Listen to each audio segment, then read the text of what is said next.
The manhwa starts with an old man's dying breaths, saying that he is an earthling, somebody from a civilized world. A little girl enters, calling him Old Man Seo, saying it sure is sad, but her mother wanted her to bring him this.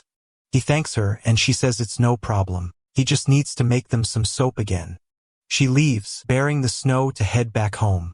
The man explains again that he is an earthling, and it has been 50 years since he fell into this world. They were on their way to the company workshop with Director Kim and everybody else when they were suddenly swept up by a landslide. He woke up in a strange land. There was a giant fox with 3 tails, a 2-headed red snake, but also strange men who could all fly. He had fallen into the world of the Murum novels that he used to read from time to time.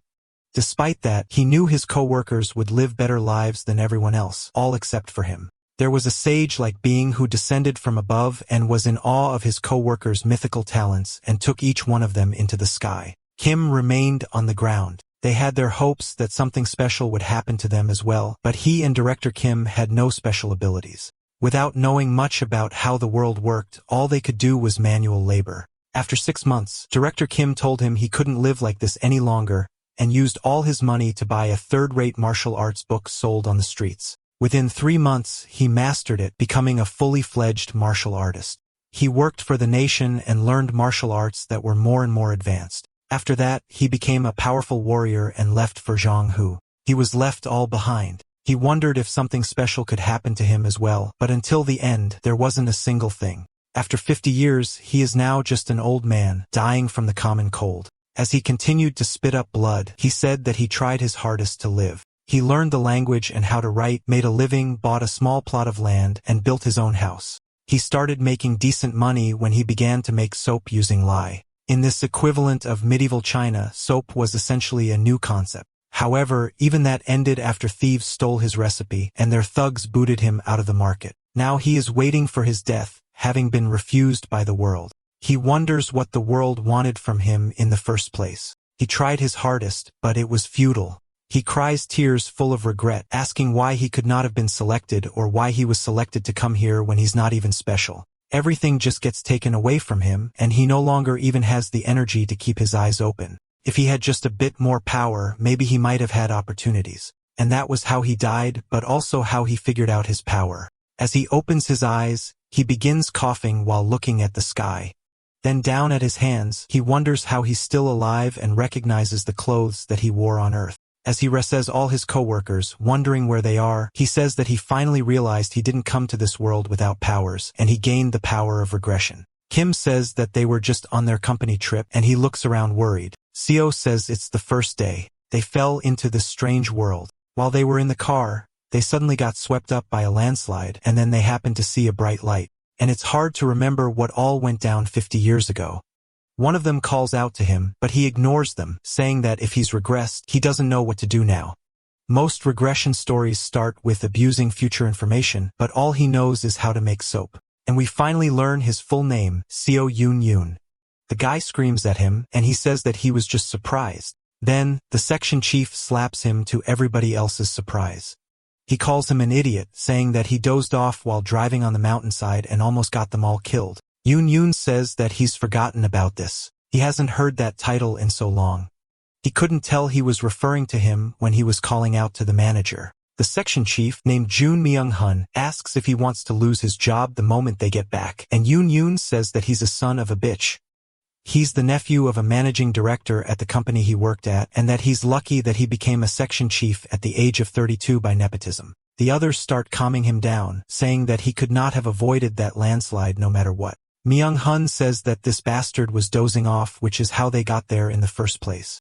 Yoon Yoon says that he definitely did, but there was a reason, and it was because Myung-hun handed him all of his work, and he had to stay up way too late to the point that his nose began bleeding, and that he was supposed to be the one driving the car to begin with. Myung-hun yells, saying that this idiot got them all stranded here. Yoon Yoon, now slowly beginning to recall his memories from 50 years ago, was so shocked back then that he apologized to Myung-hun, thinking he was in the wrong. Then he spent the next 50 years just like that, apologizing to everybody, even when a group of bandits trampled over him and took his belongings, even when a martial artist mocked him, or when a regional official took everything he had in the name of taxes. But there was one thing he realized after years of keeping it in.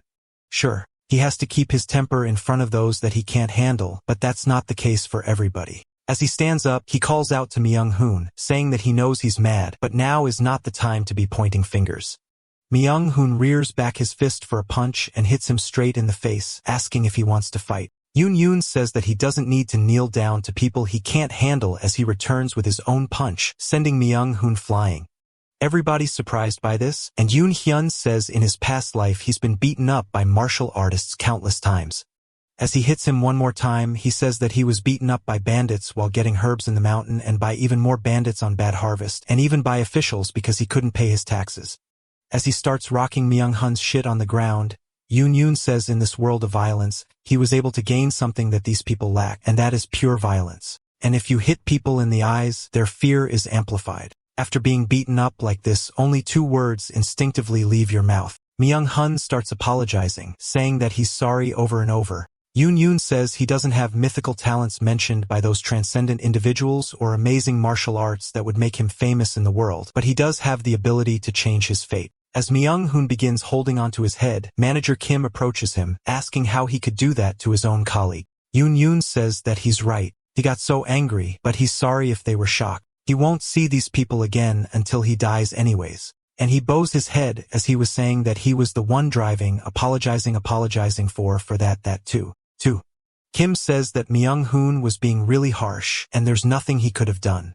But even so, he overreacted, so he wants him to apologize to Myung-hoon directly.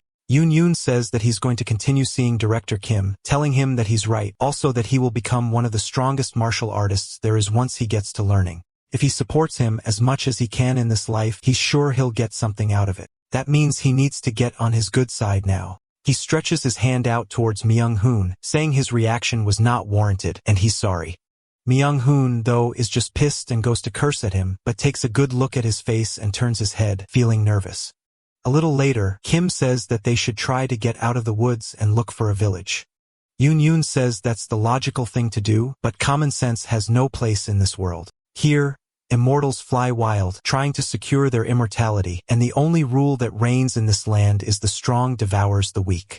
The people of this place will fight with swords for wealth and honor, and the forest therein is called the Ascension Path. There is no village, city, or nation anywhere remotely close. Yoon tells the director that the sun is going to set soon, and they should set up a shelter somewhere safe. Kim thinks about it, saying that he's right. They suggest basing out of the car as there's quite a lot of things they pack for the workshop. Yoon says it's a shame, but they won't be able to find it. Of course, they won't believe him, and he'll just let them look for the car instead of wasting his energy trying to convince them. He says they can split up. One team can look for the shelter, and the other can look for the car, and they should meet back here before it's completely dark. Later that night, there's a slight overhang with a rock and a fire beneath it, and one of the women says that she doesn't get it. They were in a landslide while in the car, so how did they end up here? Yet the car is now gone. Kim says that he doesn't get it either, as they're all eating something. One of the women says that it tastes like chestnuts, and Yoon says that she can eat as much as she wants, as he's got a lot.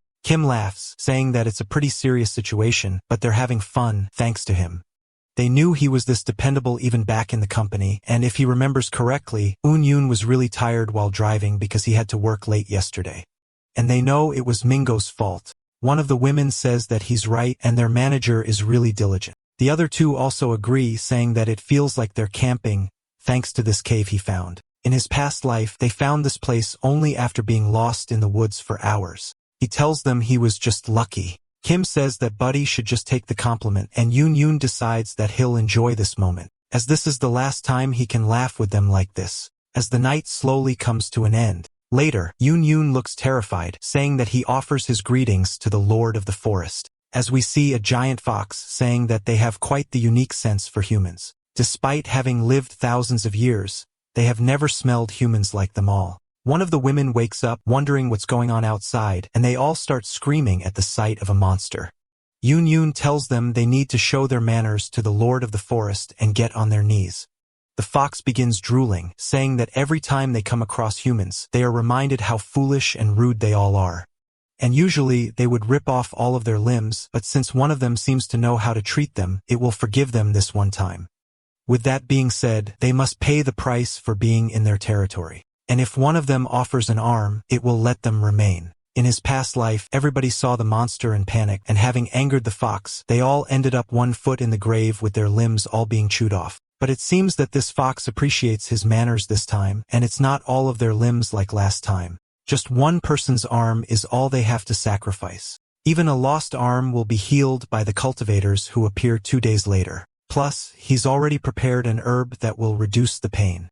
He stretches his hand forward, saying that he will offer his. Everybody's surprised, and the fox says that he sure does know manners, and they will try to make it as painless as possible. Yoon begins screaming as blood flies everywhere, and it starts scarfing down his arm. The rest can't even watch. In pain from bleeding out, he reaches towards the herb that he found and starts eating it, saying that shit hurts really bad. The fox says that it expected a slightly different taste since they smell different. But it's the same as the other humans, rather he tastes awful because of all the impurities in his veins. Yoon says this medieval morphine is kicking in, and he apologizes that his offering wasn't good enough. The fox says that they can stay for 7 days in the territory, and he won't have to worry about dying due to its divinity. Then it dashes off, breaking the ground beneath it, flying into the sky. The rest immediately run over towards Yoon, and he says they should head inside, and he will explain. He met that fox when he left the cave earlier this morning, and the fox told him some things. They're all surprised they're in Murum, and Kim says that he never would have imagined this. Yoon says they'll be safe for a week since he gave up his arm. Kim asks what they're gonna do about after, and Yoon says they need to give up something else. But he continuously sweats like crazy, and slowly his head starts to sink as he tells them he's getting sleepy, so he needs to rest for a bit. They all look horrified. I'm not sure if this is the moon or a giant eye, but it's peering down at them. We hear some of the people asking Yoon how he could say such a thing since Yoon sacrificed his arm. The others also say they can't agree with him, but Yoon asks who wants to give up their arm and a leg in a week. Oh, and the others say they can't agree with him. Oh says that Yoon is still very useful, and he's the one who gave them food and shelter. Myung-hun says that just means they have to learn as much as they can from him in a week. Since he's already lost an arm, he won't last long, and that they should have him be the sacrifice again. As Yoon's staring from the shadows, overhearing their conversation, Yoon says that now that he's become debilitated, Myung-hun is trying to convince the others to cut off one of his limbs every week to give to the fox. He grabs onto one of the rocks from the cave, saying that's not exactly pleasing, and it really pisses him off. With the violence he's learned from being beaten up for 50 years, he can easily kill a modern-day man like Myung-hun with just a single arm. As he's staring at the back of his skull while he yaps to the others, he debates killing him, but sighs, saying no while putting the rock down, and that the fear surely must have just paralyzed their minds. If he acts too cruel right now, it'll cause issues with his relationship with director Kim. Oh tells him to shut the hell up already if he doesn't want to be on the ground again. Yoon laughs, saying they sure are good people, and it's just a confusing situation for everybody. The night passes by, and the next day, unlike the fox who ate his arm, the two-headed snake only requested a small amount of blood. It's the very same snake that sucked out O's blood after he lost his limbs in his last life. O says it was just a small amount and rolls back his sleeve, putting his arm forward this time. The snake says it tastes like shit, bro, and homie needs to go get clean, and it's the worst he's ever tasted. Of course, it's because it's the blood of a 21st century worker drenched in nicotine and cholesterol. No wonder it would taste like ass. He tells Myung-hun to come with him to pick some herbs. Myung-hun asks if he just called him by his full name. Yoon asks if he's not hungry. Myung-hun says that he is. Yoon tells him that he will explain the fruits and edible herbs so to follow him, and that he plans to give his arm to the fox next week as well, so if he dies, someone needs to know to survive in this forest. Myung-hun sweats nervously, but is also excited, thanking him for the chance. Yoon just wonders why he's so gullible, as the fox won't be coming back, and he'll never make use of this knowledge. Later, we hear Yoon screaming at him, asking how many times he needs to tell him this, and that he has to lock in as that fruit will get him killed, asking if he understands. He continues to teach him how to forage. A bit later, Myung-hun sits down, saying that he needs a break as he's been digging non-stop to get herbs. Yoon says this is how he was punished when he first entered the company, and he needs to finish before dusk, so to hurry up. They continue their digging until they find some ginseng, and Myung-hun says this thing is massive, saying this is crazy. They continue their digging, asking if he sees the natural ginseng in his hand. Yoon says yes. And while it does resemble ginseng, it's a yellow bamboo root. It's because of the ascension path, but they are typically as small as a pinky, and they grow to massive sizes here. It won't be of much use to the cultivators, but it's an extremely precious medicine for martial artists that they use to increase their ki, and they should help Director Kim. They spot 2 more. As Myung-hun goes crazy, asking if it's okay to dig this much up, Yoon says of course, and he should take off his shirt and put them in it. Some kind of storm is brewing off in the distance. Yoon says it's time to head back. It's actually not a storm, but forces colliding in the air, sending out a crazy shockwave that causes Myung-hun to fall to the floor. But it's not just Myung-hun, as everybody else is immediately succumbing to their pressure, screaming as well. Kim looks around, wondering what's going on. As we see the immortals flying overhead, one of them says that it's a surprise to think they'd find such uncut talent here. The one in the back tells another one called Byojo that these are his. The roided-up one calls him Shameless, and we learn that his name is Yagwa. Kim asks who these people are while the cultivators continue. Yagwa says that only 3 have spiritual roots, and the rest are just normal humans. Byoho begins to stretch his hand down, creating a giant yellow orb beneath it. The first thing he does is zap the living piss out of Myung-hun, saying it's the body of the heavenly golden thunder. Turns out Ayagwa's a woman, and she says that it's her turn.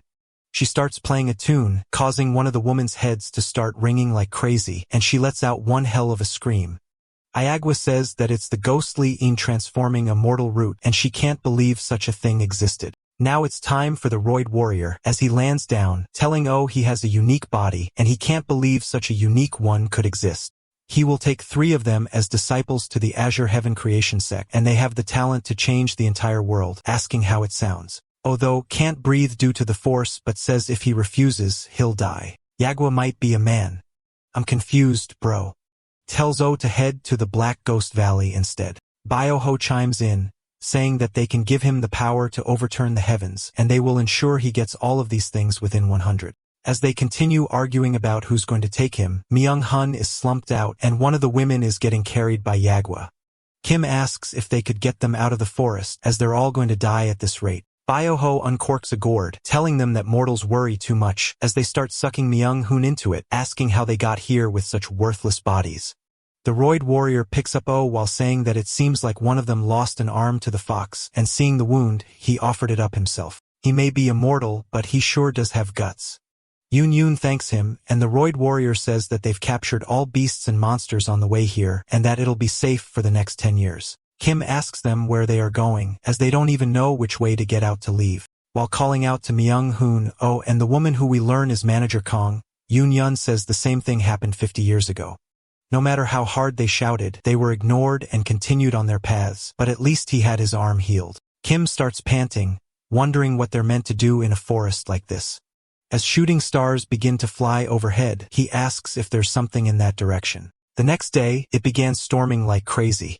In the cave, one of the women is coughing up blood. While the other tends to her, she tells Eun that she's in terrible condition, and we learn that her last name is also O.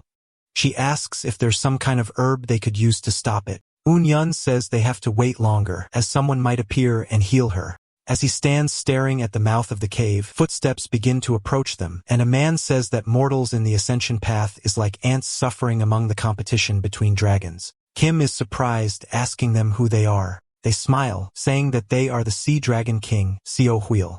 A little later, they ask what he means by control the storm. Turns out that he's here because the storm appeared out of nowhere, and he came to look for its cause, and it seems that the lady laying on the ground must be the source of the storm. She's an ordinary woman without even a trace of cultivation, so how could she wield such overwhelming power?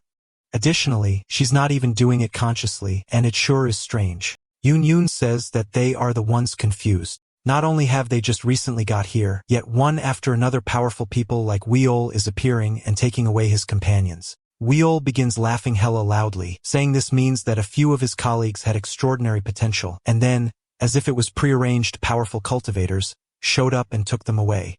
Here, Huil is now conveniently appearing in front of this woman. Yoon says exactly, and Huil asks if they know where they are. This place is known as Ascension Path or the Path to Ascension. There's a key gateway that leads to the upper realm. In just a few months, a dimensional rift called the Ascension Gate will open around here. It happens once every 1,000 years, and countless high-level cultivators and spiritual beings would have already begun gathering around to ascend to the upper realm. So it's quite likely that cultivators like himself would appear. Yoon Yoon says he understands, but Kim is confused as they took the others to join their sects. If they're ascending to the upper realm, how can their colleagues join them? Wheel says that he guesses it might be hard for mortals to understand. There's a technique among cultivators used to shrink large objects and store them in a set of magical tools like this. They're likely holding their sects inside them. Their goal is to ascend to the upper realm along with their entire sect when the ascension gate opens. In fact, he too has packed one of the undersea castles of his Sea Dragon clan inside of this very item. There are 1,800 sea dragons inside of it. Yoon Yoon and Kim are surprised. I'm sure Eun Yun is pretending, but Wheel says that it sure is peculiar, because if this woman were to join, she would become something extraordinary. Kim tries to tell him to wait and calls out to her. He then drops to his knees as his eyes begin bulging out due to just the sheer pressure of being by Wheel. Will says that he'll give her his blood and accept her as his kin. That would be the best for all of them, and one more piece of advice, they shouldn't casually ask high-level cultivators questions. Kim begins pouring blood out of his eyes, nose, and mouth. Wheel says that he answered because he's generous, but others would have killed them for the mere act of curiosity. The storm rages on as he transforms into a dragon, flying into the sky. The next day, with the storm gone and the sun overhead, one of the women says she can't believe that their colleagues have been kidnapped. Not only that, but there's also that avalanche out of nowhere. She starts to laugh as if going crazy. Yoon Yoon walks over, comforting her. She says that he must not be taken as well, because if he is, she won't be able to survive in this forest alone. He tells her, unfortunately, their time is up, as she begins crying immediately. Feeling the intense pressure, she drops to her knees, saying that something is coming. Kim asks her what's wrong, and birds begin flying, fleeing from the forest. She tells him that it's here, and we see some kind of cyborg beast with an old person on it, asking how mortals got to the path of ascension. They laugh, saying that when it's about to open, the surrounding space becomes unstable. They might have been caught in a spatial storm, and that they really are a genius. The old person then asks who emitted that massive pressure just now. As that was such a powerful presence, they thought a sage from the upper realm had descended, wondering if it was that girl. Kim tries stopping them, saying that she is their colleague, but gets flung away without the person even lifting their finger. Eun Yun runs over, catching him, and they both start sliding backwards across the ground. Kim thanks Eun Yun, but looks at the marks left behind on the ground reminiscent of his skid marks in his underwear. He realizes this is bad and tells Yoon Yoon that his back is crazy bad, but Yoon Yoon tells him he's okay. The old person then approaches the woman, saying that she doesn't have any spiritual root, but they can awaken it with their power, and they wonder what would happen if such a strange consciousness evolved into a cultivator's divine presence. She begins crying while looking over towards them both. The old man asks if she's really still clinging to her worldly attachments after he offered to take her in. He begins to force choke both Eun Yoon and Kim. He says that, in that case, he's gonna sever those ties for her. She begs that he doesn't, and she'll do anything he asks if he spares them. He says that she must forget all of her worldly ties. She tells him she understands as he lets go of them. He says that if he leaves them here, she'll remain attached, so he will turn them to a mortal nation nearby. They'll be randomly scattered through a dimensional rift. Not even he knows where they'll go. It begins sucking them in, and Yoon Yoon reaches for the herbs as he prepared them before they would leave. The woman cries, calling out to Yoon Yoon as they both lose consciousness. We hear people talking up there where's trying to sell them as they are now in some kind of alleyway. Yoon Yoon opens his eyes and wonders where they are because in his previous life this isn't where he went and that the immortal was telling the truth and that this is a random area. He thought this place felt familiar, and he sees this as the place he once lived in. It is the capital of Yanghwa, Sayakong City. As they continue waking up, Kim tells him that he can no longer keep up with what's going on anymore. Yoon Yoon says he feels the same, and Kim wishes it was all just a dream. And now it's just the two of them left behind, and he guesses he should be relieved that they weren't taken away by them. Yoon Yoon doesn't know if they should be happy, and while he may have regressed in his past life, he was nothing but a powerless herb gatherer. Yoon Yoon says they can't stay in this alleyway forever, and they should get out of here. Kim agrees, and they start heading throughout the city. We see that everybody's dressed entirely different from them. Kim wonders why they are whispering and talking at them, and Yoon Yoon says they're saying that his clothes look funny. Kim is just surprised that he can understand them, and Yoon Yoon says he shouldn't worry as he understands a bit of Chinese. Kim forgot how bad his back was, saying that's great, but Yoon Yoon lied. The language they're speaking is not Chinese. Other than the fact they use the same characters, it sounds completely different. And his past life had to endure the mockery of beggars for 2 months, just trying to learn the basics of the language. But now there's no need for that. He says they should go get some new clothes, but Kim asks how, as they don't have any money. They head to a medicine hall, and the physician is going crazy that he's letting them buy such precious herbs. Yoon tells him that they're at least 800-year-old bamboo roots, and the guy says this should be worth about 15 silver ingots. Yoon sweats a little nervously, saying that he's never had this much money in his past life, and tells the guy to hurry then. The physician says right away, and sometime later we see a nice new house. Kim asks if this is really where they're going to live. Yoon says yes, and he's going to teach him the language of this place. Kim thanks him, and Yoon says he made it seem like there's no problem. But after bribing some guys for identity plaques and buying the land, they only have 1 silver ingot left. He guesses it's because they're in the capital, but everything is so expensive. Kim sees his back bleeding through his clothes, saying that since they're in a whole new place, they should just call each other by their names rather than their titles. Yoon says that's fine with him, and Kim calls him by his first name, but we don't learn Kim's yet. Later that night, Yoon says the reason he was able to get all this money was because he still deserves. They won't have a source of income if they run out of them, so they need to figure out a new way to bring money in. Kim starts thinking about how and says they could use the silver to start a business. Yoon says with all the money they can get from this, as well as his skill set from having been a director at a mid-sized company, they should be able to make a living, but that's not enough. Since he's regressed, he wants to dream bigger. We learn that Kim's first name is Young-hoon, and that he is a martial genius. After reading some third-rate martial arts books sold on the street, he became a martial master in just a few months. Once he learned the more advanced techniques, he became one of the most powerful martial artists in Jonghu. What if he were to learn advanced martial arts from the start? He might be able to shift for the birth of the greatest swordsman in Jonghu by at least 30 years, and that he'll benefit as much as he can while working with him. He tells him that this is a world of martial arts, and who knows when gangs might show up if they set up a business, and they should learn some self-defense. Young-hoon looks excited, asking how they're going to learn when people don't teach outside of their own sect. Yoon says as expected of him, since he's a Murum novel nerd, he knew he'd be interested. In this city, there are 7 famous sects. Among those, there are the orthodox sects and the unorthodox sects, called the 4 stars and 3 demons respectively. The demon-slaying sect mainly learned sword and blade techniques. The self-binding temple is a Buddhist sect, while the suppressing birdhouse is focused on intel. The 7 mysteries sect has a very long history, learning all kinds of martial arts. On the other hand, there is not much known about the 3 demons. It is said that they are proficient in stealth techniques and sorcery, and do tons of illegal things. He asks which sect he thinks suits him best. Young-hoon says that it's the demon-slaying sect. Since a martial artist should wield a sword, and a man should learn blade techniques, Yoon-hoon says it's fitting for the man who's called the best swordsman in his past life. Young-hoon is just curious how he knows all this, and Yoon-hoon says he was eavesdropping on some martial artists talking earlier. We get a whole 3-month time skip, as some men tell him to stop before a gate. He introduces Young-hoon as his older brother, and they heard about how famous the demon-slaying sect is, and came here to learn martial arts. Murum Andrew Tate, who's been sipping a little too much of the juice while in prison, looks down at him. He says it looks like they have a decent amount of money, but he's sorry, as learning martial arts at his age will be difficult. Yoon laughs, saying that they should at least let them talk to someone of a higher status. Even simple self-defense would do. They finally make their way into the sect, and a guy asks if they really want to learn self-defense. Yoon says yes. He wants the best one there is, while showing the whole case full of silver. The man says he could join as an external disciple. However, they won't give special treatment to those who join with donations. In addition, they will only accept one of him. Yoon surprised this is all they are willing to do, and Young-hoon asks if they are trying to rip them off, but Yoon cuts him off, thanking him, saying that his brother will be the one learning.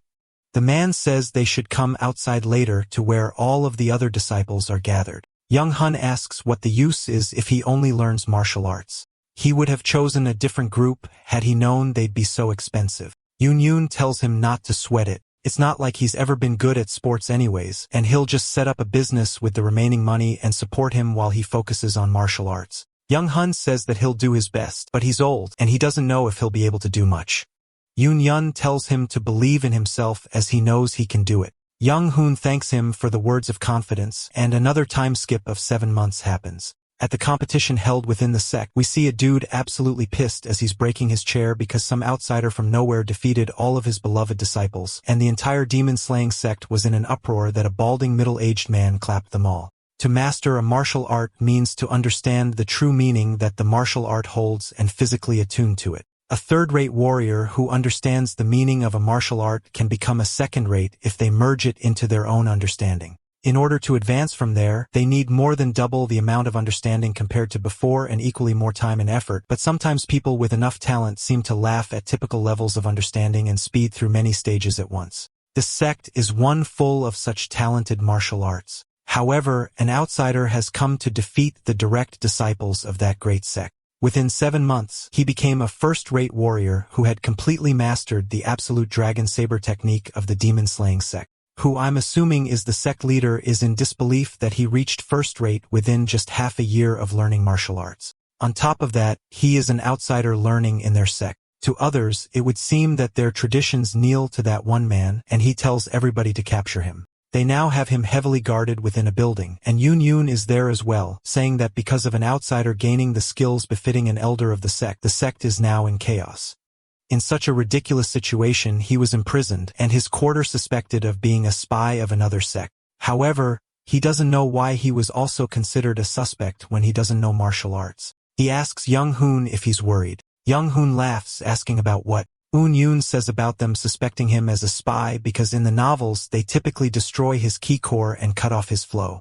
Young Hoon says that's true, but for some reason he's thinking he's approaching the next wall, and if he crosses it, he can advance to the next stage. Yoon's surprised, saying he sure is a monster, as it has not even been long since he became a first-rate, and now he's already nearing the next stage. Martial peak awaits after sect leaders of great sects or elders are at, and they are known as absolute masters, and there's only about 1,000 of them in the whole nation. Martial arts never mention the stage after that, so martial peak is essentially the last stage you can attain by learning martial arts. And his assumptions were wrong. At this rate, the birth of the greatest swordsman in the world will be sped up by 40 years instead of 30. A whole week later, he's meditating with 3 lotuses blooming overhead. He lets out an exhale as a blue energy leaves his mouth. Yoon says this is the flow of ki that only appears to peak martial artists. It's called 3 flowers gathering at the summit. Young Hoon says he's crossed the barrier, and he's not so scared of the sect leader anymore. Yoon says his talent far exceeds his imagination, and Young Hoon says he's also impressed by himself. He never knew he'd have such talent, and maybe this is why he always loved martial arts novels as a kid. A man then approaches them, telling them to listen well, as they have orders from the sect leader to destroy his ki core for stealing their martial arts. Young Hoon finds it amusing, but Yoon puts his hands up, saying that he's not a spy. And before he can finish his sentence, they punch him in the face as they heard the two of them speaking Korean and misunderstand it as a code-like language. Young Hoon draws his blade, slicing the man's wrist, causing him to drop his sword. Young Hoon says this was his first sect. Andrew Tate asks how dare he do this, but Young Hoon instantly cuts not just his, but everybody around them on the wrist. Realizing he's a peak-level martial artist, they begin running to inform the sect leader, leaving the room full of swords and blood. Young Hoon says he intends to visit the other sects and train, asking what he wants to do. Yoon says he will accompany him, and they should go to the unorthodox sect, the dragon-fighting stronghold. Young Hoon laughs, saying that they can go ahead and meet there, as he will lend the pursuit of the elders and leader. Sometime later, Young Hoon is laughing at a mountaintop, asking Yoon what took him so long. Yoon says he's just too damn fast and sees his blade is covered in blood. They used to call his violence out until recently, even if it were to survive, and the world is changing them into something else. It would be great if they could return to their everyday life on Earth. If he were to regress again, he wishes it would just be to Earth instead, but it can't be helped. Now that they're here, they need to do what they can. After being betrayed by the demon-slaying sect, Young Hoon took over the dragon-fighting stronghold. 2 years after that, he toured each region to defeat various sects, and in the 3rd year, he finally managed to destroy the emblems of every sect and was known as the greatest martial artist under the heavens. He used that fame to unite the sects, forming the Martial Alliance.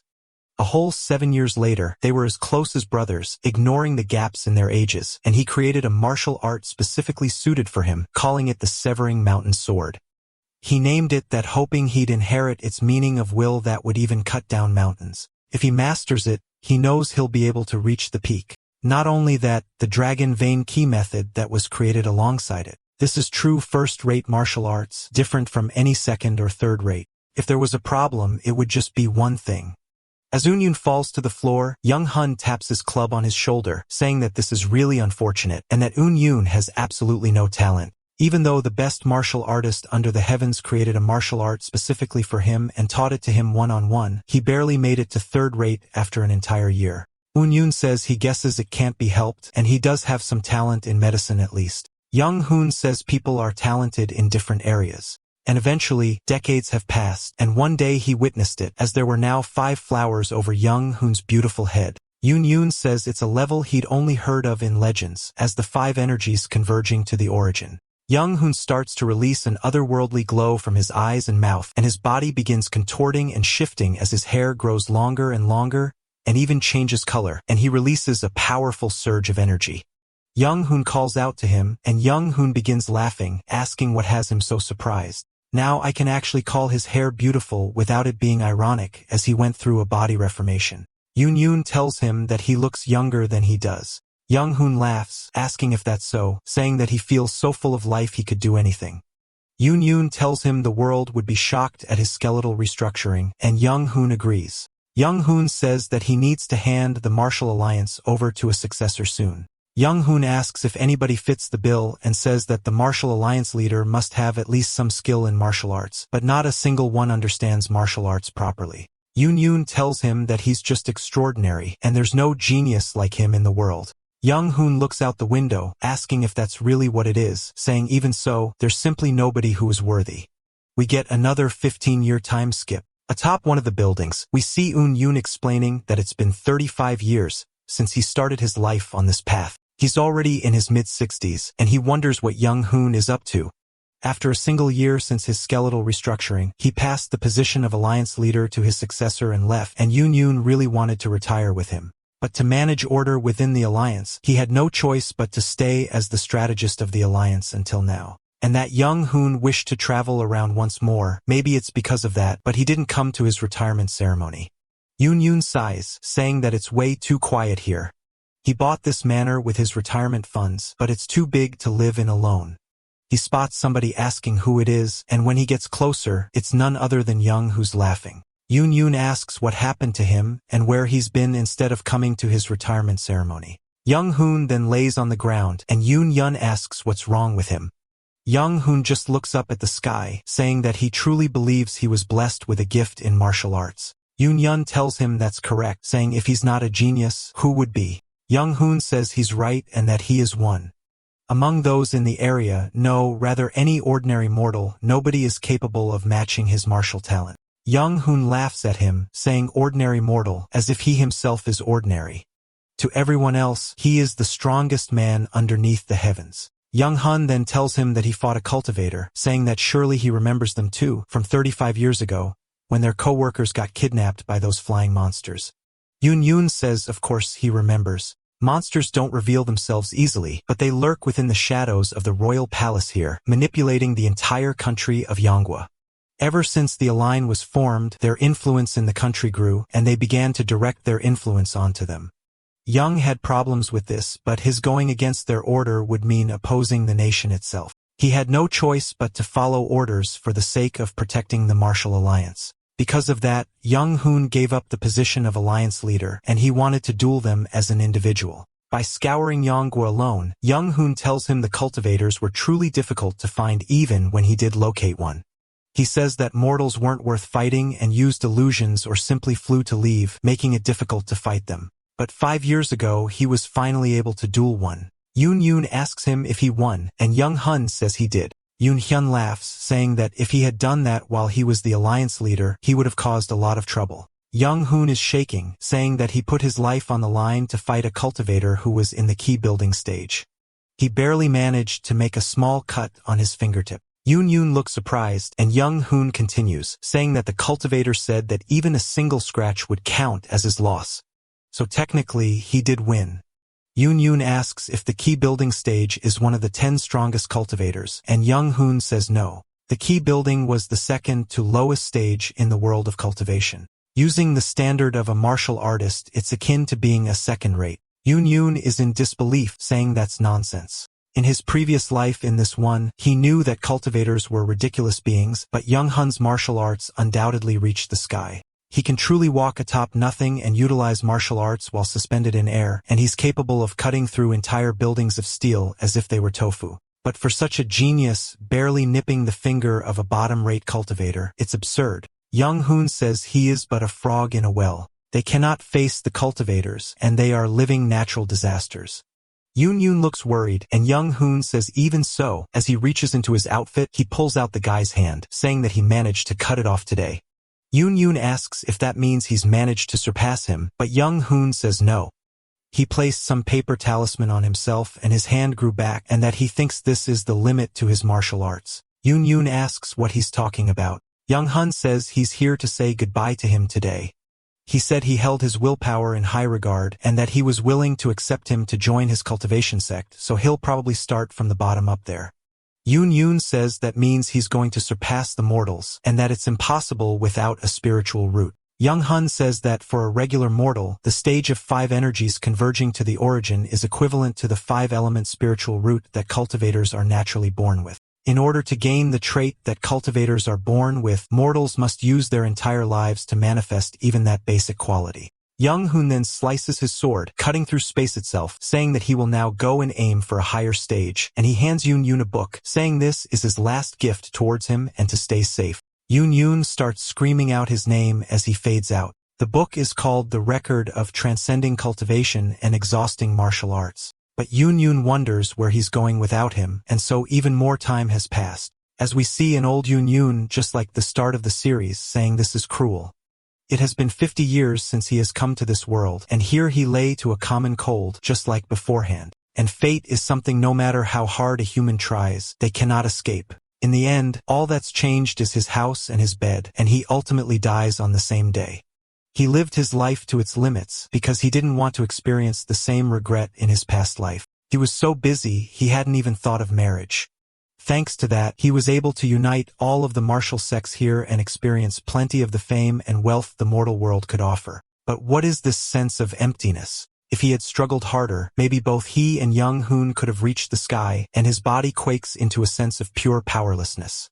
This is nothing but a disappointment, and this marked the end of his second regression. Yoon opens his eyes once more in the same forest he was in previously, the ascension path. He looks down, seeing that his body is brimming with energy, and regression isn't just a one-time thing. Young-hoon once more screams at him and starts running toward him and swings. He says a new body full of energy and a new opportunity is undoubtedly a good thing, though what about the things he had built up for the last 50 years? Young-hoon gasped out, saying that he almost got them killed, and now he has the nerve to dodge. Yoon wonders if regression is actually a good thing, saying that to him he's not too sure, and it's a curse, one that denies him the meaning of life. Sure, a couple regressions may be a good opportunity, but what if it were to go on like this forever?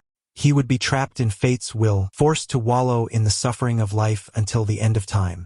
Moreover, he can't meet the people he knew and grew with in his previous life ever again. The people in front of him now are simply beings with the same appearance as the people he knows from his past life. The Young-hoon who he thought of as his own brother no longer exists in this world. Yoon tells Young-hoon to calm down, asking what help being angry here would serve. Young-hoon calls him shameless, and Yoon says in the first place, he was on driving duty that day. He warned him before he forced him to drive that he wasn't able to sleep last night because of the work he already offloaded onto him. But also, how would he have even been able to dodge an incoming avalanche on a narrow road? So stop pointing fingers and think about what they need to do. Young-hoon, though, of course, just looks at him with spite. Yoon calls out to Young-hoon, calling him brother, but corrects it, calling him Director Kim. I'm going to continue calling him Young-hoon. He says he'll search for a place where they can stay before the sun sets, and everyone else should go look for the car. They're way out of this forest, and when the sun sets, he'll light a fire so they should come over to it. He decides that there's no point in him making a bond with these people, as he's going to die by himself in the end, and he'd rather stay cold and distant. That night, in the same cave they were in previously, we see everybody laying down, sleeping on the floor. Yun says that he fears the unending regression of time to come and that his ability of infinite regression must be removed, saying maybe it would disappear if he somehow returns to Earth, seeing how he always regresses back to this moment of the ascension path. But how exactly would he even get home? He recalls that one crazy cultivator saying that when the ascension gate opens, nearby space is destabilized, so ordinary humans could have been caught up in its spatial storms. Yun says that the ascension gate is what he's looking for, and it must be related to why he fell into this world, and maybe he can return to his original world using it. First, that means he needs to grow stronger. As an ordinary mortal, he cannot accomplish anything. He needs to become a cultivator, just like Young-hoon, and dedicate his life to it. Once he gains a longer lifespan by becoming a cultivator, he'll be able to research the ascension gate sufficiently, and that right now is his current and only goal, to become a cultivator and go to the ascension gate. The next day, out in the forest, Yun has already dug up an herb and is devouring it, saying that strong ki is shaking in his core. He didn't know heart methods in his previous life, so eating these yellow bamboo roots wouldn't have done anything. But if he uses the dragon vein ki method that Young-hoon made for him, then he can break through his blocked ki passageways. As we see him doing his best to circulate, after a while, he's sweating, saying that it's not easy to cure a body soaked in preservatives from fast food and stress.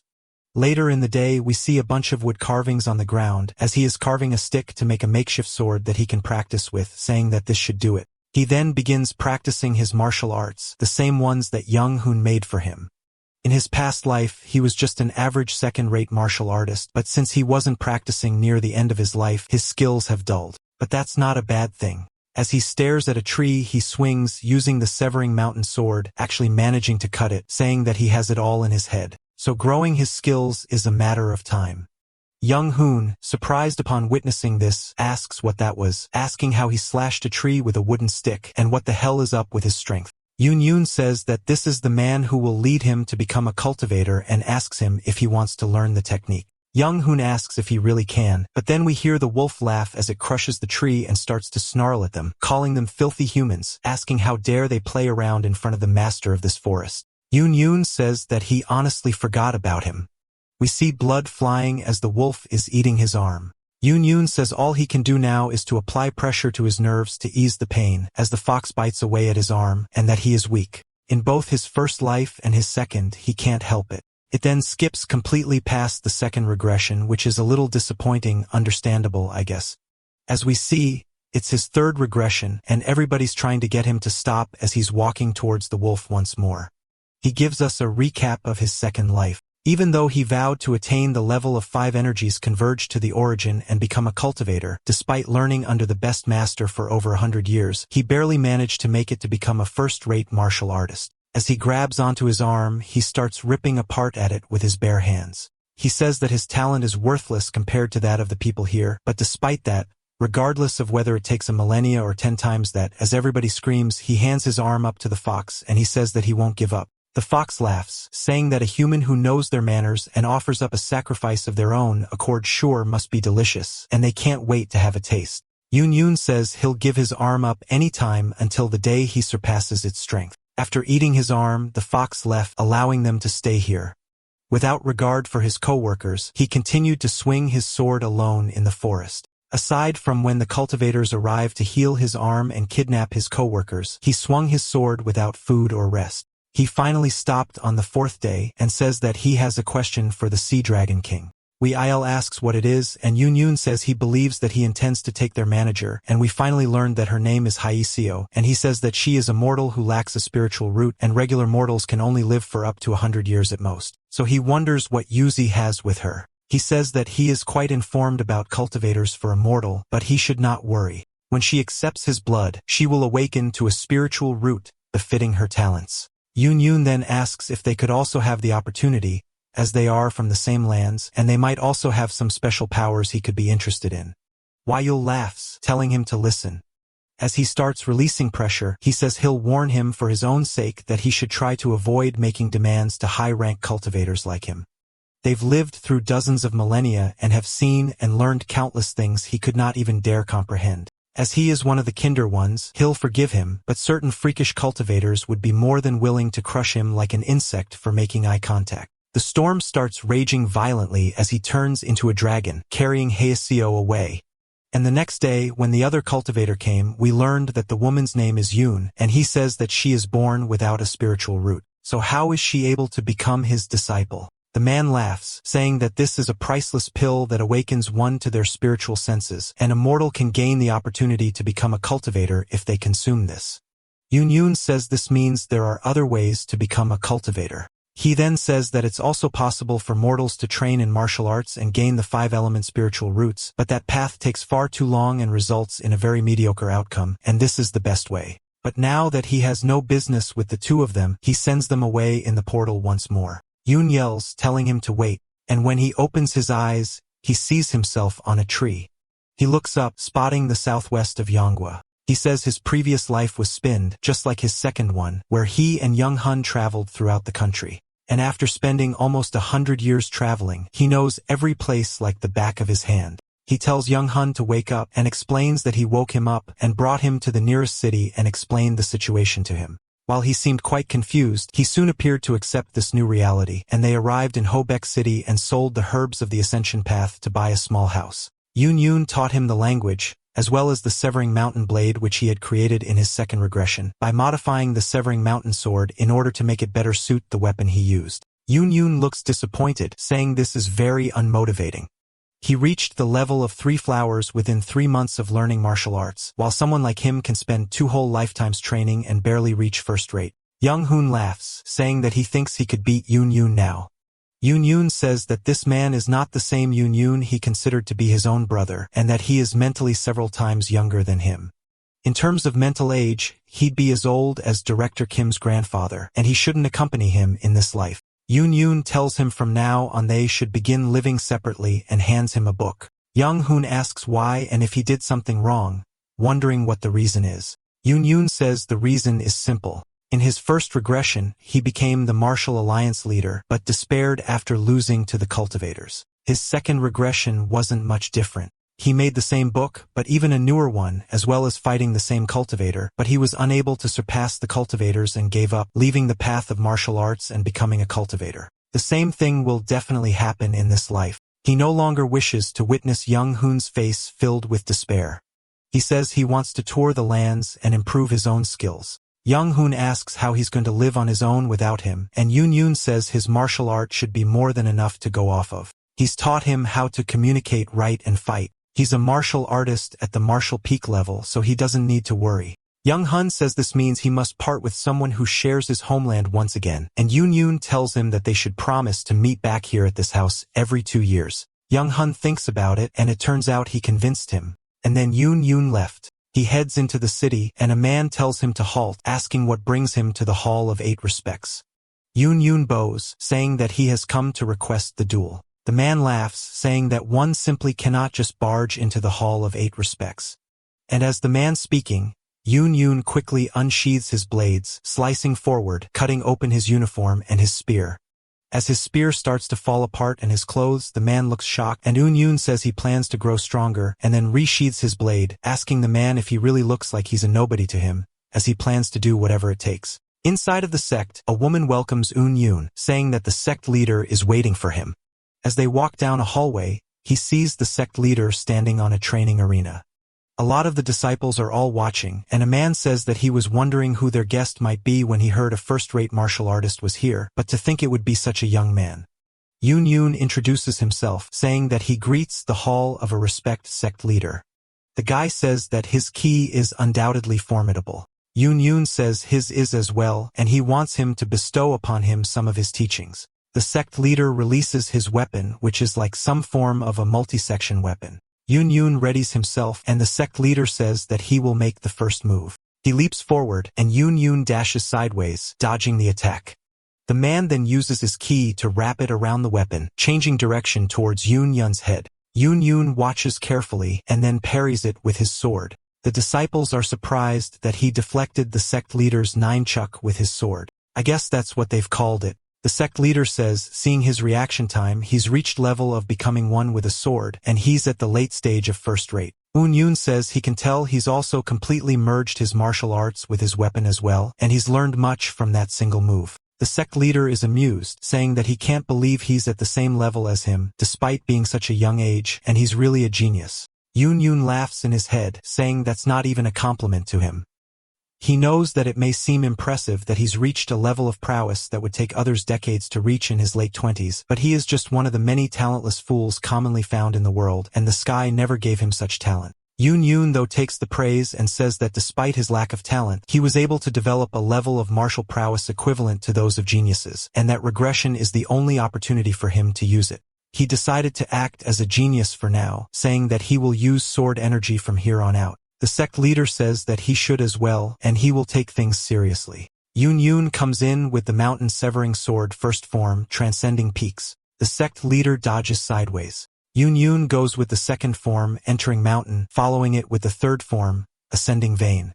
The sect leader continues. He blocks the attacks, and then starts to imbue even more ki into his nunchuck. He and Yoon start going blow for blow with one another as sparks fly. The sect leader says that his sword art is monstrous, and he can't get through it at all. He then goes for a low sweep, which Yoon leaps over. Yoon returns with the seventh form, called Deep Mountain, thrusting forward rapidly. The sect leader dodges to the side, but one of them grazes his cheek. The disciples can't believe that the sect leader is losing the tempo, but note how Yoon's sword is becoming faster as he goes through his forms. Yoon goes into the 11th now, called Cliff Edge, and he destroys the arena. The disciples recognize that it's not just his speed, but his power as well is increasing. Yoon then runs in with a diagonal swing, which the sect leader blocks with a segment of his nunchuck. His hands begin ringing from the force, and he realizes this is bad. Yoon says it's time to end this, as it's the 12th form called Seven Lights, Emerging Peak. He leaps up into the air, and as if some of the cuts slash through reality itself, we see purple particles emanating from them as he cuts the sect leader's weapon into pieces. The disciples are speechless as the sect leader falls to his knees, saying that he has lost. Yoon bows, thanking him for the opportunity, then walks away from the arena. As he's heading out of the sect, there are tons of people watching him, but nobody's saying anything. And Yoon says that there's no backlash, and that the Hall of Eight Respects is an orthodox sect well known for following a strict moral code, and he should visit the unorthodox ones the next time. With this tour of travels, he will make sure to reach the martial peak in his life. He ended up touring 4 more medium-sized sects in Siakyang City. Among them, he lost to the Enryu sect and the Huyang sect, but was victorious at the Gaisu and Yuguang sects. Now he's at the Hujing sect, fighting one of the disciples as we see him shatter his sword, sending him flying backwards towards the elder. The guy's eyes start to roll back to his head, and the elder laughs, saying that he's the young first-rate who's been challenging sects around the city, and that he's seen his skills well. Yoon says that he was able to learn much, and the guy says it's now time for him to face off against 10 of their elders. These dudes are all copy and pasted type shit. They look scary, though. Yoon asks if this is how unorthodox sects exact revenge, as he thought the duel ended with his victory, and he never even heard of a consecutive duel, especially not one where the challenger would fight 10-on-1. The elder hits him with that suspense really, saying that he's heard of it now though, and it's called the Bonnie Blue method. Yoon says this dude is old and sly, and that if he lets his devious ways be known to the other sects, the name of their sect will fall to the ground. The old man says there's no problem. He will receive a simple scratch while dueling at their sect, and that scratch will become infected, and he'll fall into illness, and that they will have taken great care of him, and that people will believe that despite their best efforts, he passed away, and that it's not like a dead man can possibly refute their words. Yoon says he's even more crazy than he thought they would be. Yoon tells him to attack then as he accepts this ridiculous duel. He says it's time for him to finally get some real fighting experience with his life on the line.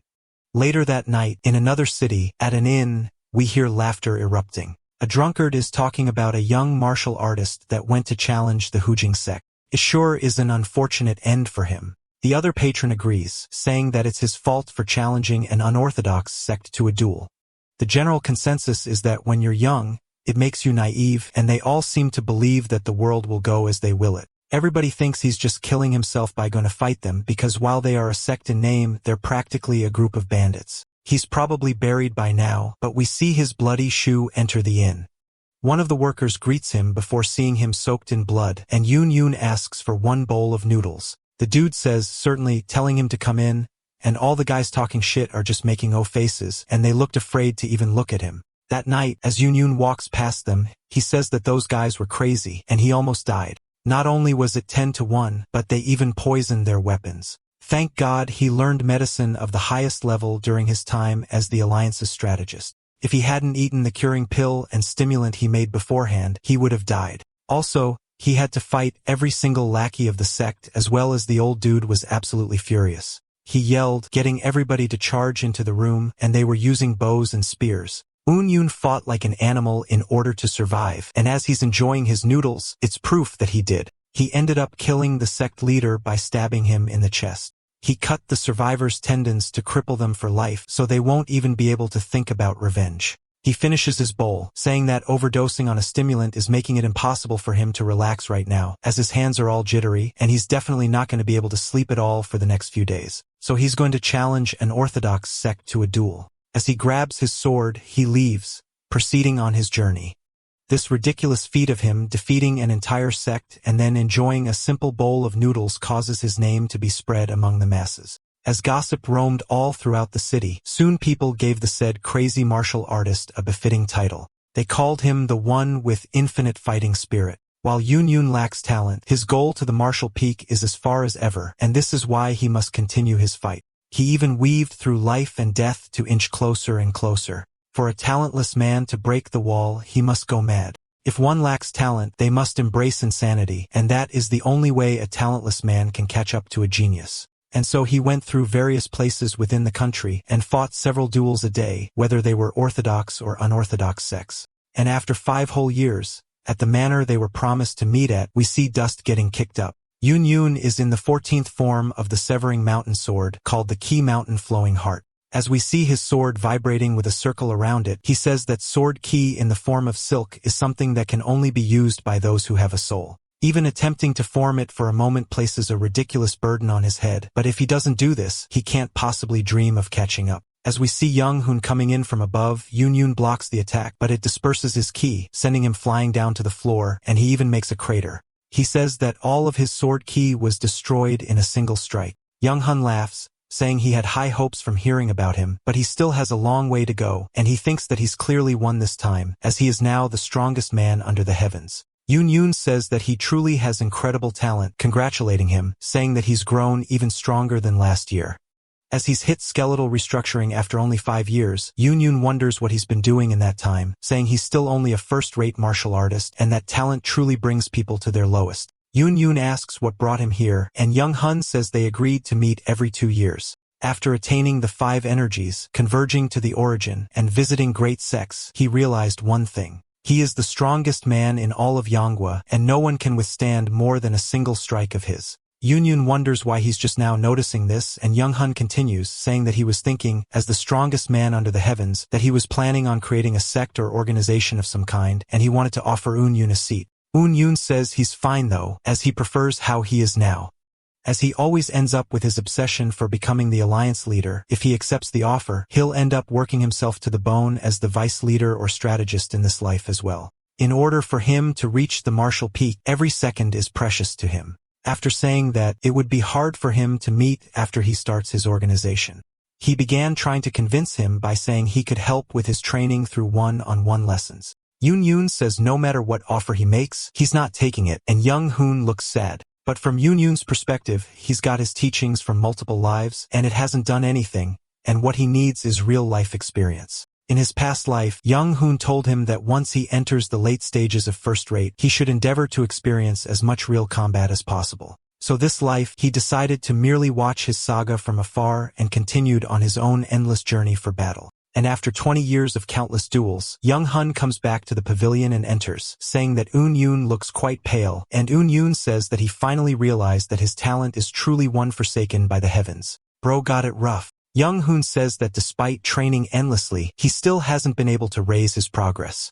Eun-yoon looks down at his shaky hand, saying that his understanding of sword energy now far exceeds that of other first-rate martial artists, and he's still unable to last more than 3 exchanges against a peak-level martial artist. Young-hoon says that's strange, as he's nearly become one with the sword, but he still hasn't reached the martial peak, and someone with as much fighting experience as him should easily be able to do it. Eun-yoon, though, understands that this is just the extent of his talent. As his nose begins pouring blood, he says that this is as much as he can maintain, and it's only half a day. But maybe if he can maintain his sword energy for an entire day, he'll be able to find the path.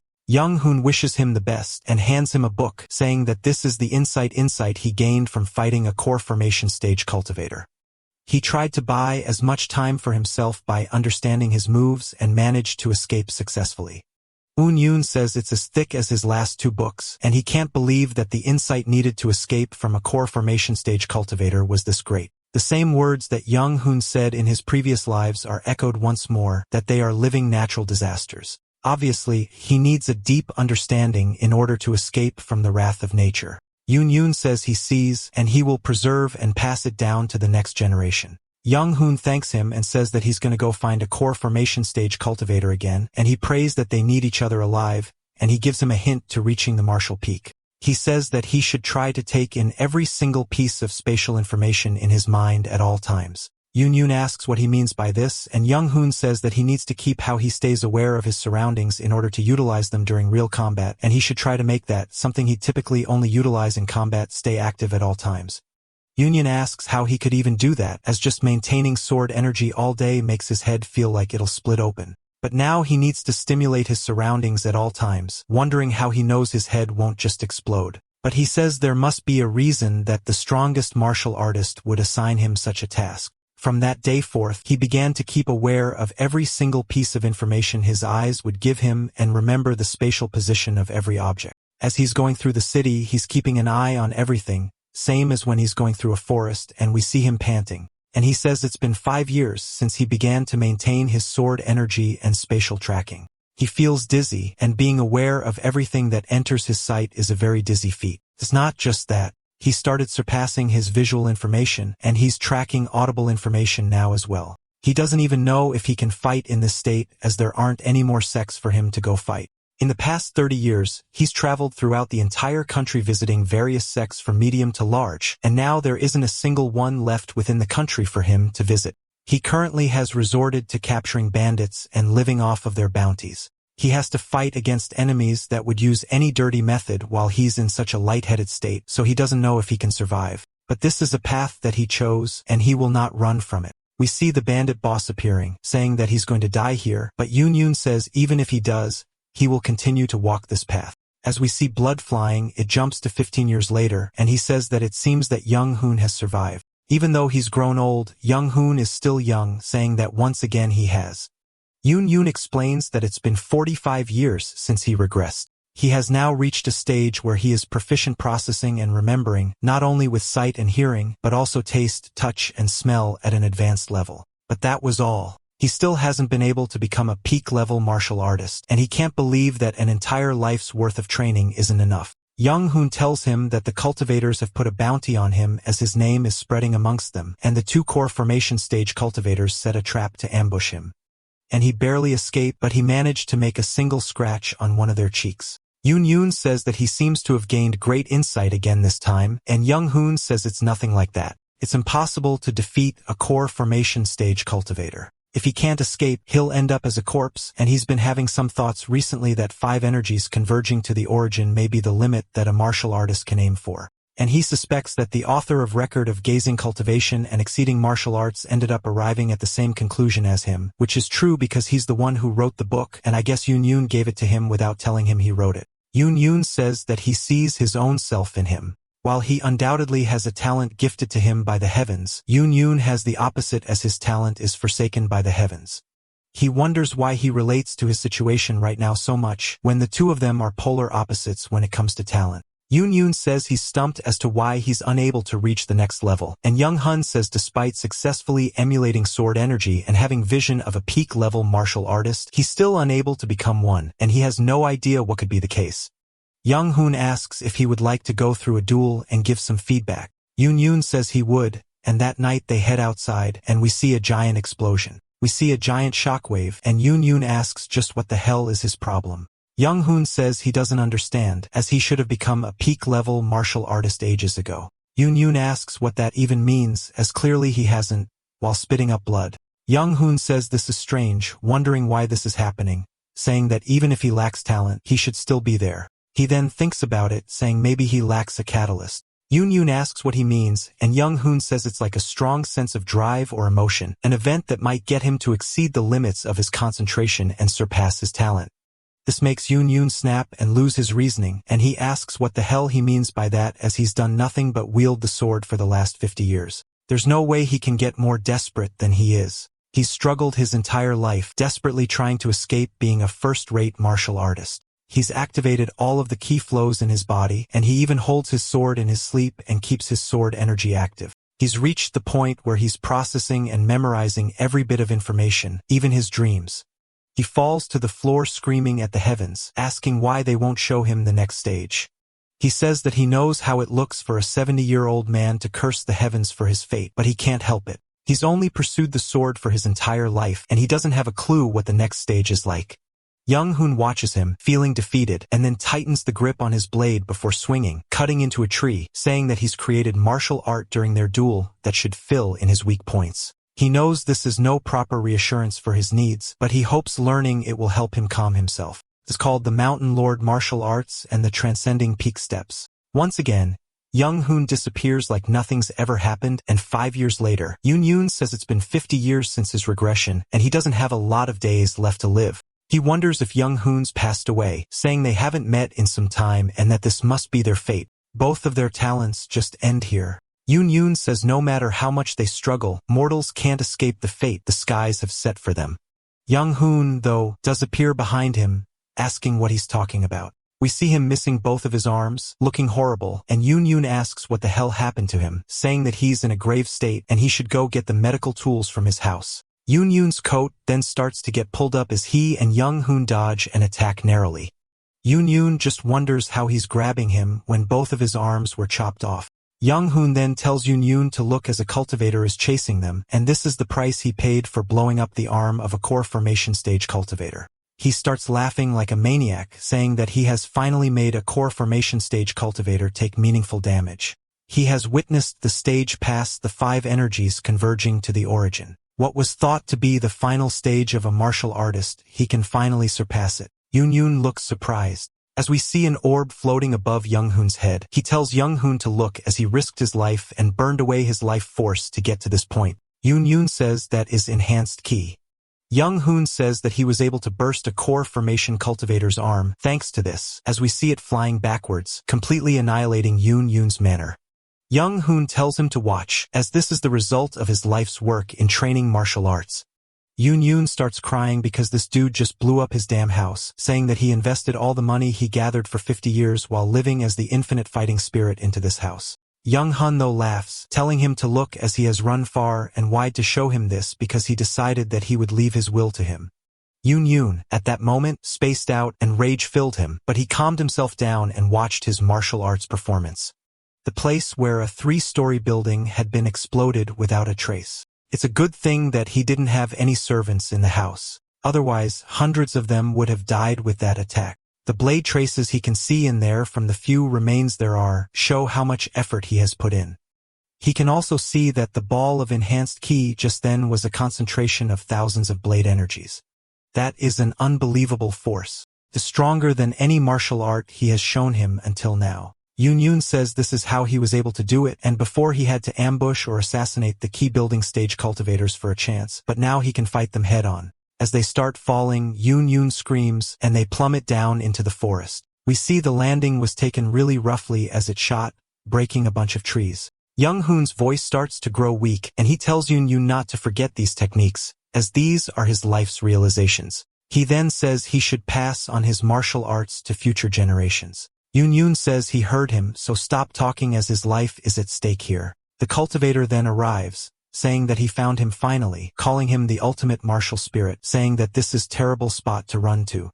Yoon looks up as the cultivator calls out to him, saying that a civilian should get out of the way, as he is a criminal who has committed unspeakable crimes to the cultivators. Yoon asks if he is going to punish him, and the cultivator asks if he is his acquaintance. Yoon starts hauling cheeks while also grabbing onto Young-hoon's cheeks, and the cultivator clicks his tongue, saying this is pointless, wondering if he did not hear about the cultivators from the ultimate martial spirit, but laughs it off, saying that he will think of it as entertainment, telling him to run the best he can. As he shoots out some purple aura, Yoon turns in horror to see that it is actually an army of corpses running towards him. Yoon says he is too old for this shit and asks if the cultivator gave him the nickname of ultimate martial spirit, saying it is unique and that they both have spirit in their name, but they are both being chased by the undead, and that sure is strange. He tells Young Hun to stay awake and respond to him. As one of the corpses gets close and stretches his hand out towards them, Yoon swings, cutting its head off. He then kicks it backwards, playing some human bowling ball, saying that he should be the one running with him on his back, as he is going to die from exhaustion, wondering why he had to get his arms cut off. The undead did not stop and continued to chase, but Yoon just grit his teeth and kept running. Mornings went and night passed. He wonders how many times the sun rose and fell as he was at his limits, gassed out, and he ended up atop a cliff, saying that it is so high up. The cultivator says that it's shocking that he, a mere civilian, managed to withstand the undead for 3 days and nights. However, he cannot run anymore as he sees his legs shaking. He tells him it is futile and that the ultimate martial spirit is long dead. Yoon says that he knows, and he is a physician after all. The cultivator then asks why he was running, as he is only interested in the ultimate martial spirit and he doesn't care about him. He could have just abandoned the corpse and run off. Yoon starts laughing. The cultivator asks what is so funny. Yoon says that due to all the martial arts he has been training in his entire life, he was able to reach this point despite being void of talent. It is all thanks to Young Hoon's teachings. He is someone from his hometown as well as his martial mentor. So if he wants to take his master's head, he will have to take his first. The cultivator realizes that he is foolish, saying that it seems mortals forgot how to fear the cultivators, wondering if it is just because he doesn't know any better or if he has no fear due to him being old. He says that he will show him that cultivators have the power to show him pain worse than death as 2 hands begin flying towards him. They go to his sides, and Yoon realizes they weren't going for him as they attach on to Young Hoon's body. Turns out they were his arms. Yoon realizes what is going on now, and the cultivator says that a parasite should learn and pay the price for looking down on him. Yoon turns with tears in his eyes, calling him evil, and tells the ultimate martial spirit to kill his disciple. Young Hoon starts roaring as a corpse and swings. Yoon dodges under, asking how dare the cultivator defy a dead man's legacy like this. The cultivator just has a smug expression, and I can't wait to see one of the future lives where he knocks it off. Yoon dodges the attack, saying, thankfully, he isn't able to use martial arts. He's merely attacking him using the sheer power the cultivator surged into him, but just that sheer force and speed is so great that it's hard for his old body to withstand. As he starts getting pressured, he says this is really bad. It's already an incredible disgrace to point his sword at Young Hoon, who is already dead, but if there's nothing else he can do, he should end it as soon as he can. He's regretful and apologizes as he uses the 21st form of the Severing Mountain Sword called Heavenly Lake. Back when Yoon was learning it, Yoon says the name's interesting as all the other forms' names are related to some mountain peak or valley. So why is the 21st form named after a lake? Young Hoon is also curious, and Yoon says that since he's the one who created it in his past life, maybe he would understand his own thinking. Young Hoon says it reminds him of the Heavenly Lake atop Mount Baekdu. Yoon asks if that's really it, and Young Hoon says yeah. And maybe this world has a lake similar to the same one atop the mountain, or maybe the name was also created by people from Korea like them. Yoon laughs, saying maybe so. Yoon explains that the Heavenly Lake is a lake that reflects the sky itself. The Heavenly Lake holds the view of the skies within its surface, but its nature remains unchanged. The sky, symbolized in the teachings of the Severing Mountain Sword, refers to the martial arts he duels with, and the lake which encompasses the sky's view refers to his single strike as he unsheathes his blade, rapidly sending out an attack, knocking Young Hoon backwards. Yoon then resheathes it, saying that the Heavenly Lake of the Severing Mountain absorbs all of the energy flowing in the opponent's veins into his sword energy for a single moment, and ends up launching the enemy away whilst their energy gets trapped in his blade. It's a move he can use because he's a first-rate physician and a master of understanding the 8 ki veins. It is a move only he can perform because this martial art was created specifically for him. And if Young Hun's corpse remains intact, he may continue to be used as a servant, which is why he must not let a single piece of him remain. As he will use the energy churning within his sheath to combine all of the Severing Mountain Sword forms into a single attack, he starts rapid firing through them. Using the first form, he swings as it starts cutting through Young Hun's corpse. He then continues his chain, flowing all the way up until the 6th form as we see 6 attacks flying out. Young Hoon starts getting cut up into pieces, and the corpse lets out another groan. Yoon says he needs to cut him completely so that the cultivator may not defile his legacy further. The cultivator, realizing this is bad, starts to pour more energy into Young Hoon, calling Yoon Yoon an insect. Young Hoon starts bulking up. POV, you eat nothing but McDonald's thinking your dirty bulk is working. Yoon Yoon says the cultivator has given him even more power and speed and he needs to dodge. But wait, what use is there in him dodging as his life will end soon and he's already as good as dead? So he will use this moment to ensure that his master is no longer defiled. Yoon Hyun, instead of running away, charges straight towards Young Hoon, saying that he will burn it all and he will die here. Young Hoon raises his hand up into the air, and Yoon Hyun says that he can't die until after he accomplishes this goal. He starts bleeding from his mouth, saying that the area around him, the noises, the smells, the humidity, and the temperature, and even the blood that's wrapped around his tongue, he starts sensing everything, saying that his brain feels like it'll explode and he might as well let it.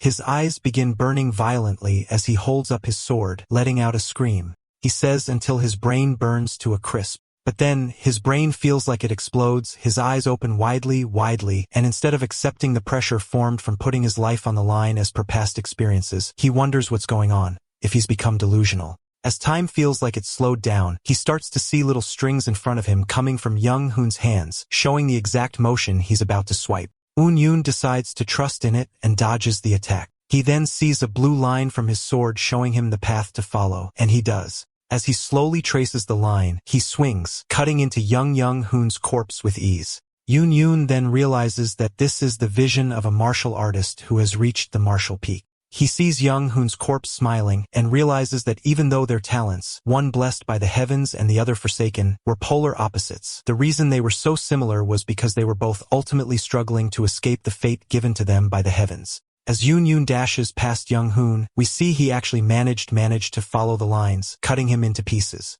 It reminds me of the main character of Tsukihime. Yoon Yoon says there is no genius or dunce. There are only two men who struggled against their fates for their whole lives. One's dead and another on death's door. He hears Young Hoon asking him if he's going to stop here, and Yoon Yoon says of course not. As he jumps up into the air, he uses the 15th form to cut the cliff into pieces, and within the debris, Yoon Yoon accepts his fate. The cultivator screams, realizing that he just ruined his perfect specimen, and Yoon Yoon says even a cultivator won't be able to defile his corpse any longer, and he hopes Young Hoon can rest in peace. And so, he finally attained level the of martial arts he had desired for so long and put an end to this life of continuous struggles. And that was how he lived his fourth regression. Alright, that's the end of the story. Thanks for watching. See you in the next one.